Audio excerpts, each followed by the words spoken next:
sounds like you have a lot of pants pooping stories. Do you have a little favorite one, like a go-to just a little pants chunk. pooping, so you can give folks a little bit of a tease of what they can expect in the crawl space? Yeah, maybe not like a full. Okay, go for it. Yeah, you got it. You got it. I love that you guys are giving me time. I don't need time. I have several locked and loaded at all times. I sharted outside of the Improv one time, and it was that's a comedy club in Hollywood for listeners. And I was feeding my meter, and I was like, "Get a ticket, poop your pants. Get a ticket, poop your pants." So I sharted, and then I went into the Improv, and I used to have wet wipes that I would carry with me. I don't Because anymore. it happened often enough. I mean, stuff comes out of your vagina. You know what I mean? Like I Not mine. Stuff? Like what stuff? Like what? You know, like a Volkswagen. Just kidding. Shit. Like a Bush baby? Like yeah, like no, what? No, I don't have. Well, I have hair down there now. I waxed my own vagina at the beginning of this whole thing, and it was a full-blown nightmare. Okay. But it's time to do it again. So so I'm meeting this girl. So, and this girl was so prissy, like she doesn't own pants. Literally, she has house dresses. She told me, doesn't swear, drink, and she wanted to be my friend so bad. And I was like, why do you want to be my friend? Like, I'm the opposite of you. So I text her while I'm cleaning up, right? I take off my underwear. I put my underwear at the bottom of the trash can, which I wish I could say that's the first and only time I have put my pair of underwear at the bottom of another person's trash can. I also have done that. At least it was mine. Sometimes it's someone else's. So. Hey. And then I cleaned up and I texted her and I was like, hey, I'm gonna be a little late. I sharted. I go out, I meet her outside, and she's like, I can't believe you're here. I would go home. Why are you telling me about this? Like, she was like, oh my. And I was like, oh, I'm probably going to go into that building and tell everybody about it while I'm holding a microphone on stage. I don't know why. I'm actually pretty stoked I pooped my pants. It's like, yeah, I don't even have to write the first 3 jokes of my set tonight. Nope. All I have to say is I sharted outside the Improv tonight. Yeah. Boom. Hey, tickets are expensive in Los Angeles. Yeah. Parking tickets. I thought it was a fart. It was like, oh, it'll just be real quick. I'll fart a little bit. You always think it's a fart, though. It's never a fart. It's never a goddamn fart. If it's a question, go to the bathroom. Yeah, fart on the toilet. Yeah. Worst case, you fart on the toilet. Last night I ate pizza and chicken wings. And, you know, like I woke up in the middle of the night to go pee. And it was one of those where you come back into the bedroom and you're like, oh, man, I have been farting for the last 5 hours asleep. Yeah. That has never happened to me. You never walked back in the bedroom and been like, wow. No, I've definitely farted in my sleep. We're not gross. Why are you laughing so hard? Women are the grossest. You guys are just more open about it. Yeah, I guess. And that's it's the like fucked up okay thing. for guys to be gross. That's the fucked up hottest thing, girls I know are the grossest. Yeah. I knew a girl who had flawless skin. I used to try to tell a joke about this, but it didn't ever land because people were so shocked.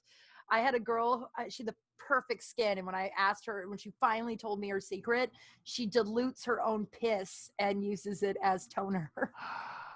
What? Wow. She's like, I put water in it. I was like, how did you come to the conclusion? What was the thought process when you were experimenting to help your fucked up face? Were you like, well, I've tried everything else. Might as well try my piss. And she goes, yeah, that's how it happened. That's amazing. That's fucking weird, dude. That's weird. Okay. Hotter the girl, the grosser they are. I worked at a sports bar with all very hot women, and the shit those girls told me they would do, none of us showered. It was like, how many days? I'm like, I'm on day 5.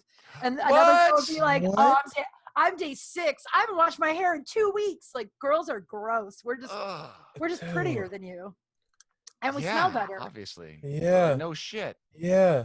But honestly, to me, it's weirder when girls are like, oh no, I don't fart, or I don't take shits. It's like, that's strange.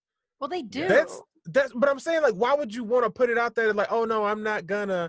It's like, it's weirder if you don't do it. Yeah. Have you met a girl nowadays though that says she doesn't fart? I haven't met a girl in years that says she doesn't fart. I've met girls that won't fart.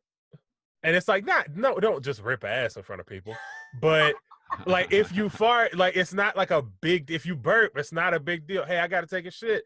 You know, say it more cute than that. I'd rather you like step out of the room or like be like, ugh, than like have your guts bubbling up for the next 2 hours. Right. You're all uncomfortable and shit, and your stomach is all hard. Like, my stepdad, my stepdad changed my life because I was raised by my dad, who was just like a gross dude who would like fart really loud and all that shit. And like, I thought that that's what people did. So when my mom and my stepdad started dating, I would go over to their house and I would loudly fart, and I would like really proudly like do like a dude. And finally my stepdad was like, "You have to stop that." And I was like, "Why?" And he goes, "I have never seen something so pretty have something so gross come out of them. Like, why don't you you cannot make it the loudest it could possibly be." And I was like, you can tell when you like put the amplifier up to the butt. Yeah, you lean over. Oh, and that's how I was farting until I met my stepdad, and he was like, you can't do that. And like, it's a little mean maybe, but now I look back and I'm like, thanks for looking out, kid. You're right. Yeah. Shouldn't have gone into junior high just blowing out, like farting, thinking it was so funny. With the trumpet butt. Yeah. Thanks for looking out, man. Good. Yeah. Ken's a good guy. Ken's a great guy. Kansas City Chief fan, actually. I like him more now. I rooted for you guys this year because of my stepdad. Oh. And all of my Bronco friends, they disown me all the time. They don't. They always. But that was. Do you hate Dan Marino? No. My stepdad has I have an irrational hatred towards Dan Marino, and it's only because I watched football with my stepdad, who hated him, and I never thought to ask why. Like, hated him. Like, I would watch him on football Sundays throwing tissue at the TV, screaming, "You gonna cry, Marino? You gonna cry? He's gonna fucking cry." And I would be like, "He's such a crybaby," and then we'd high five. And now I hate Dan Marino, and I have no idea why. I hated Peyton Manning for the longest time, and I never had a reason. Oh, how do you hate that Manning? You can hate the other Manning. I would feel bad for hating Eli, because I feel like, he may be. He's a little. Well, Eli also won 2 Super Bowls, so don't hate him. Almost by accident. But he always looks like he doesn't know what's going on. Like, he doesn't know where he is. He doesn't know who the people are around him. I got a football in my hand, I'll throw it. Like, he doesn't know what's happening. That guy looks like he wants the football. Yeah. Yeah. Did you see the reaction when we won Super Bowl 50? Remember Super Bowl 50 when the Denver Broncos won? So you were saying Eli Manning, Super Bowl 50. Did you see his reaction when they won? The whole box, the whole box where his whole family's in, is cheering like wild. Oh, yeah, I remember that. There. Yeah, just sitting there confused. And then Jimmy Fallon, I think, asked Peyton about it, and he goes, "That's just kind of how he always is. He's just always." He said in their family documentary, he was like, "Yeah, he had all these friends that would come over and hang out with him, and he never really acted like he knew they were there." And it's like, wait, how is that how you act? Oh yeah, the SEC storied. Yeah. He's autistic. He's probably has autism or something. On the spectrum. Yeah, he's on the spectrum, and we're all making fun of him. And then also his parents were like, we don't want to fuck up this football thing, so we don't want them tested. So let's just push him through football. You can still play football.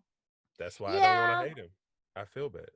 Yeah, you shouldn't hate him. And Peyton Manning's a national treasure. That is good.